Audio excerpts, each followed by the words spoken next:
से शुरू होने वाले पंचम झारखंड विधानसभा के बजट सत्र से पूर्व झारखंड विधानसभा अध्यक्ष के कार्यालय में सर्वदलीय बैठक हुई, जिसमें विधानसभा अध्यक्ष रविंद्र नाथ महतो, मुख्यमंत्री चंपई सोरेन, नेता प्रतिपक्ष अमर कुमार बावरी, कमलेश सिंह एनसीपी, प्रदीप यादव, सरयू राय, विनोद सिंह, लंबोदर महतो, सत्यानंद भोक्ता मौजूद थे।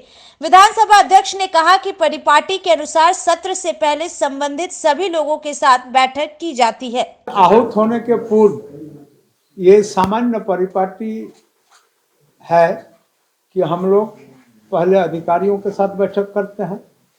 सत्र में आवश्यक मटेरियल हमें उपलब्ध कराने में पदाधिकारी लोग मदद करते हैं। इसका मतलब आवश्यक मटेरियल का मतलब यह है कि माननीय सदस्यों के द्वारा जो जन सुविधाओं का और जनता के समस्याओं का जो सवाल विधानसभा में रखा जाता है, उन तमाम सवालों का जवाब उन्हें विभागीय स्तर पर देना पड़ता है। उसके बाद बहुत सारा ऐसे कार्यक्रम है जिसको उन्हें करना पड़ता है। मैजिस्ट्रेट का रिपोर्ट करते हैं, लॉ एंड ऑर्डर का प्रॉब्लम को सॉल्व करते हैं, तरह तरह का विषय उनके पास होता है। इन तमाम विषयों के लिए हम लोग पहले पदाधिकारी के साथ बैठक किए। पदाधिकारी के साथ बैठक करने को उपरांत सभी माननीय दल के नेताओं के साथ, हमारे झारखंड विधानसभा के अंदर जितने सारे दल हैं और सारे दल के माननीय नेताओं के साथ हम लोग बैठक करते हैं। और बैठक करने के क्रम में जो हमारा औपबंधिक कार्यक्रम है, औपबंधिक कार्यक्रम मतलब 23 तारीख से लेकर के 3 तारीख तक, 2 तारीख तक हमारा ये विधानसभा चलने वाला है। इन तमाम दिन में कौन सा विषय पर कैसे समय हम लोग आवंटन करें, किस तरह से चर्चा हो ताकि चर्चा का मान उच्चतम हो सके, यानी स्वस्थ चर्चा हो, स्वस्थ आलोचना हो, स्वस्थ समालोचना हो और सरकार के समक्ष प्रतिपक्ष के नेताओं के द्वारा एक मार्गदर्शन भी होता है कि ये बजट के अंदर में ये कमी है, इस चीज को अगर हम इसको समाधान करते हैं या आने वाला समय में इस पर ध्यान रखते हैं तो हम समझते हैं कि बजट 3.5 करोड़ की जनताओं के प्रति ज्यादा बढ़िया होगा, लोग ज्यादा आच्छादित होंगे। इन तमाम विषयों पर अपना अपना चर्चा करते हैं।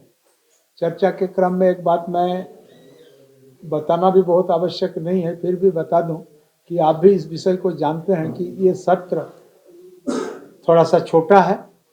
अब विषय भी कई है, क्यों छोटा रखा गया, किस कारण छोटा हुआ है, आप भी जान रहे हैं, हम भी जान रहे हैं। और बजट करना भी सरकार के लिए बाध्यता है कि समय अगर बजट नहीं होगा तो विभागों का काम काज बाधित होने की संभावना हो जाएगी।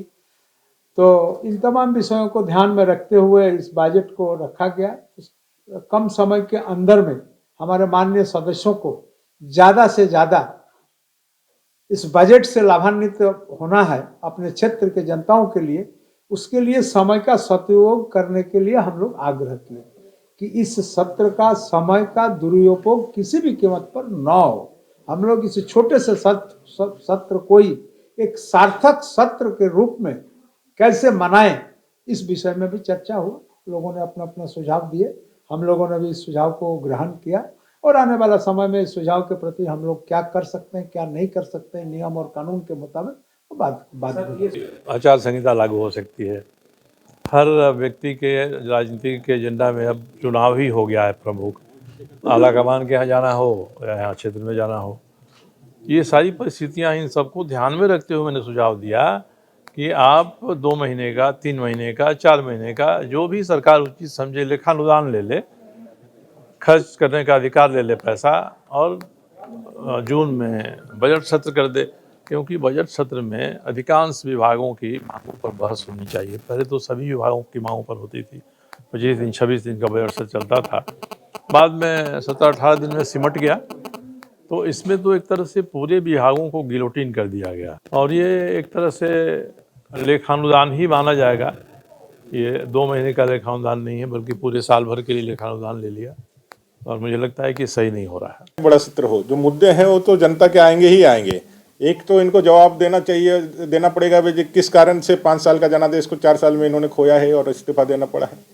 आप कुछ भी एलिगेशन बीजेपी पे लगा दिए, एजेंसियों पे लगा दिए, लेकिन ये हकीकत है कि आपको इतने महंगे वकीलों को लाने के बाद भी देश के, वो भी पैसा जो है टैक्स पेयर झारखंड के पैसा से आपने अवधिरह करवाया, उसके बाद भी आपको राहत नहीं मिले। इसका मतलब में आपने गड़बड़ियाँ की थी, तो गड़बड़ियाँ क्या थी और उस पर ये वर्तमान सरकार क्या पक्ष रखती है, उस पर जांच का क्या स्थिति है।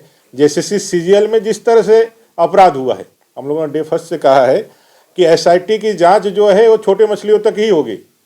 जब इसका दायरा बढ़ करके जो इसमें इन्वॉल्व लोग हैं, जो व्हाइट कॉलर तक हैं, जो मंत्रिमंडल तक जाता है, वहाँ तक जब इसके गिरबान हाथ पहुँचने लगेगा तो एसआईटी की जांच को या तो धीमी कर दिया जाएगा, इसको डाइवर्ट कर दिया जाएगा। इस पूरे मामले में न्याय बच्चों को और झारखंड को तब मिलेगा जब आप सीबीआई जांच की अनुशंसा करें।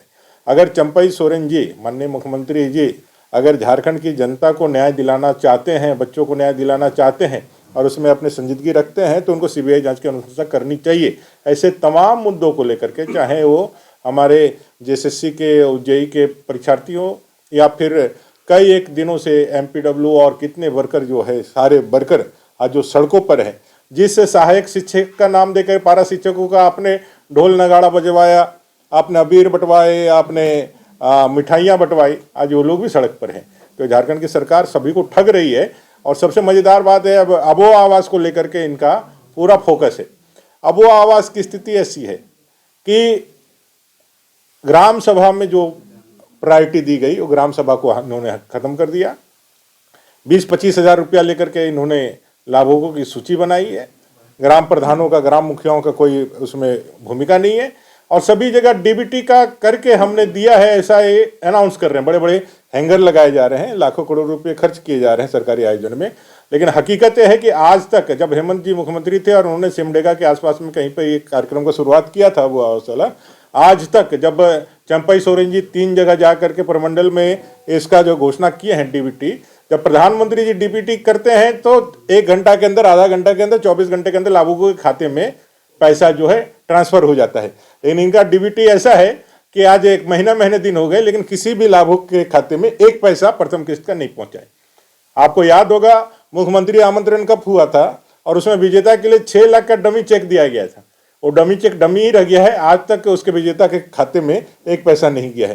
तो आप समझ सकते हैं ये सरकार, ये गठबंधन का ही डीएनए ठग कर रहा है। वो ठग करके सरकार एक गठबंधन में आई थी और अभी भी ठगी का काम कर रही है। और जब सरकार के यहाँ इस स्तर से यदि इस तरह का ठगी करने का काम हो, तो इस सरकार का भगवान ही मालिक है।